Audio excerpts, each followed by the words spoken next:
আসসালামু আলাইকুম। Online quiz ভিডিওতে সবাইকে স্বাগতম। আজকে আমরা আরও কিছু প্রশ্নের উত্তর জানব। চলুন ভিডিওটি শুরু করি। প্রশ্ন: বাংলাদেশের কোন জেলাকে প্রকৃতির রানী বলা হয়? উত্তর: খাগড়াছড়ি। প্রশ্ন: ঢাকা বিশ্ববিদ্যালয় প্রতিষ্ঠিত হয় কত সালে? উত্তর: 1921 সালে। প্রশ্ন: সাঙ্গু বেলি কোথায়? উত্তর: চট্টগ্রামে। প্রশ্ন: মাইনমুখী বেলি কোন জেলায়? উত্তর: রাঙ্গামাটি জেলায়।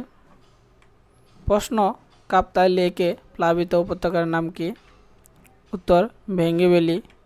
প্রশ্ন: রাঙ্গামাটির ছাদ বলা হয় কোন জায়গাকে? উত্তর: সাজেক ভ্যালিকে। প্রশ্ন: পাহাড়ি কন্যা বলা হয় বাংলাদেশের কোন জেলাকে? উত্তর: বান্দরবান জেলাকে।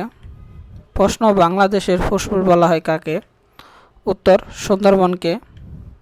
প্রশ্ন: বাংলাদেশের সশস্ত্র বাহিনী দিবস কবে? উত্তর: 21শে নভেম্বর। প্রশ্ন: আবু মুসা দ্বীপ কোন সাগরে? উত্তর: পারস্য উপসাগরে। প্রশ্ন: আগুনের দ্বীপ বলা হয় কাকে? উত্তর: আইসল্যান্ড দ্বীপকে। প্রশ্ন: আধুনিক শিক্ষার জনককে? উত্তর: সক্রেটিস। সবাইকে অসংখ্য ধন্যবাদ ভিডিওটি দেখার জন্য।